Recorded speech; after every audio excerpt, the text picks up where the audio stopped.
जय श्री कृष्ण मित्रों। आज का प्रश्न है श्रीमान आशुतोष गुप्ता का और इनका प्रश्न है कि आधुनिक काल में माया मोह में जकड़े हुए व्यक्ति को भगवान से प्रेम कैसे हो गुरुजी, इसका कोई उपाय बताओ। अब भगवान में प्रेम कैसे होगा, इसका उपाय कोशिश करते हैं कि आपको कुछ उपाय बताएं, बशर्ते कि आप उस पर चल सकें। तो मित्र, भगवान के चरणों में प्रेम होने का मुख्य उपाय प्रेम होने की इच्छा ही है। जो ये चाहता है कि मेरा भगवान के चरणों में अनन्य प्रेम हो जाए, उसका हो जाए। लोग कहते तो हैं परंतु वास्तव में चाहते नहीं। इसका पता उनकी क्रिया से लगता है। धन को चाहने वाले रात दिन हाय रे दैया, हाय रुपैया करते फिरते, रुपयों के लिए मारे मारे फिरते हैं। उनकी क्रिया और प्रयत्न ये सिद्ध कर देता है कि उनका रुपयों में ही प्रेम है। इसी प्रकार हम लोगों की प्रयत्न की शिथिलता ये बताती है कि हम भगवान में प्रेम कहाँ चाहते हैं। भगवान में प्रेम होने के कुछ उपाय ऐसे हैं। पहला है दृढ़ प्रयत्न करना, और दूसरा है जिन पुरुषों का भगवान में प्रेम है उनका संग करना, उनकी आज्ञा के अनुकूल चलना और उनका अनुकरण करना। तीसरा, एकांत में भगवान से गदगद वाणी से करुणा भाव से रुदन करते हुए प्रभु से प्रार्थना की जाए कि प्रभु के शरण होकर भगवान में प्रेम हो सकता है। ये भी बहुत अच्छा उपाय। आप कहीं एकांत में, जहां पे आपको कोई सुनता नहीं और या आपको लगता है कि कोई नहीं सुन, वहां कई खेतों में चले जाए, कहीं जंगल में जहां कोई नहीं, आपको अगर शर्म आ रही तो भगवान से अपने ये सांसारिक आंखें बंद करके माया मोह से विरक्त होकर और एक बार प्रभु की याद करो और उनसे गदगद वाणी में करुणा भाव से रुदन करते हुए भगवान से जब प्रार्थना करोगे तो भगवान हर हालत में आपके साथ आएंगे, आपको दर्शन भी देंगे, आपके किसी न किसी रूप में आके सभी कार्य भी करेंगे। चौथा है भगवान के नाम का निरंतर जप करने से भी प्रेम होता है। भगवान का भजन करने से प्रेम होता है, यह विश्वास करना बड़ा अच्छा उपाय। चारों उपायों में से एक को भी काम में लाने से प्रेम हो सकता है, और चारों ही किए जाएं तो बहुत जल्दी प्रेम हो सकता है। और भी बहुत से उपाय शास्त्रों में बताए गए हैं। यह चार मुख्य हैं। सर्वधर्मान परित्यज्य मामेकं शरणं व्रज अहम त्वां सर्व पापेभ्यो मोक्षयिष्यामि मा शुचः। भगवान श्री कृष्ण गीता अध्याय 18 के श्लोक 66 में कहते हैं कि इस श्लोक में आप देखें, इसमें 4 चरण आते हैं और भगवान ने 4 चरण में 4 बातें कही हैं। पहला क्या है? सर्वधर्मान परित्यज्य, यानी कि सारे धर्मों का त्याग कर दो। दूसरा क्या है? मामेकं शरणं व्रज, सिर्फ मेरी शरण में आ जाओ। अहम त्वां सर्व पापेभ्यो, मैं सारे पापों से मोक्षयिष्यामि, मोक्ष कर दूंगा, छुड़ा दूंगा। आगे क्या कहते हैं? मा शुचः, शोक मत करो। ये 4 बातें सारी गीता का सार है, इसीलिए ये शेष में कही गई हैं। ये गीता का उपसंहार है। जिस विषय में उपक्रम होता है उसी में उपसंहार होता है। गीता में सार बात भगवान की शरण होना है।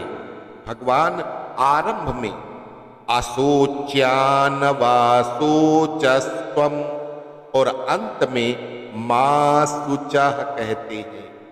भगवान तो सबकी बागडोर हाथ में लेने के लिए तैयार है। जिस समय हमारे सारे काम भगवान की आज्ञा अनुकूल होने लगे तो समझ लेना चाहिए कि हमारी बागडोर प्रभु के हाथ में है। सबसे उत्तम सिद्धांत तो ये है कि हम तो निमित्त मात्र हैं, भगवान ही सारे कर्म करा रहे हैं। उसकी पहचान यही है कि सारे कर्म भगवान के अनुकूल हो रहे हैं।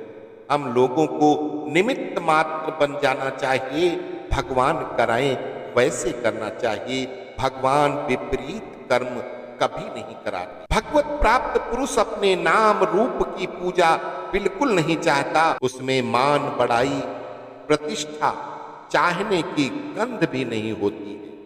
जो भगवत प्राप्त पुरुष हैं वो नाम के लिए नहीं करते, दान कर रहे हैं, कम्बल बांट रहे हैं, साथ में फोटो खींच रहे हैं, वीडियो बना रहे हैं समाज में दिखाने के लिए, तो वो दान नहीं।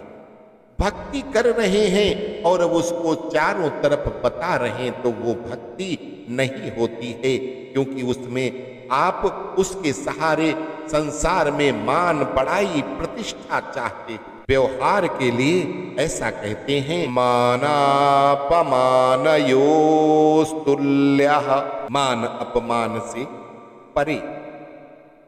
सुखदेव जी जा रहे हैं, रास्ते में बालक फूल फेंकते हैं, सभा में पहुंचते ही सब लोग आदर देते हैं। उनके दोनों में समानता। भक्ति मार्ग से जाने वाले तथा ज्ञान मार्ग से जाने वाले दोनों में यही बात होती है। गीता अध्याय 12 में भक्ति की तथा अध्याय 14 में ज्ञान की बात कही गई। ज्ञान के मार्ग से कीर्ति अपकीर्ति नाम की और सत्कार अपमान देह का ही होता है। गुणातीत पुरुष इनसे परे होता है। देह और नाम में उसका अहंकार ही नहीं होता। महात्माओं में ऐसा अभिमान होता ही नहीं कि ये मेरा नाम है। दीवाल की निंदा स्तुति से कोई दुखी सुखी नहीं होता।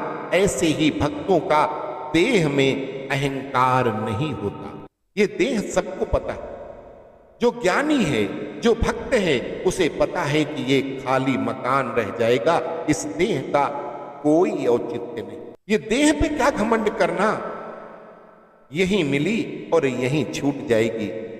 तो भक्त के अहंकार के नाश का क्रम पहले अपने को सबका सेवक मानना है। आप भक्ति तभी कर सकते हैं, भगवान को तभी प्राप्त कर सकते हैं जब आपके मन में यह भावना आ जाए कि मैं तो सबसे छोटा और सबका सेवक हूं। संत तुलसीदास जी ने कहा है कि सो अनन्य जाके असी मति न टरई हनुमंत, मैं सेवक सचराचर रूप स्वामी भगवंत, रूप स्वामी भगवंत।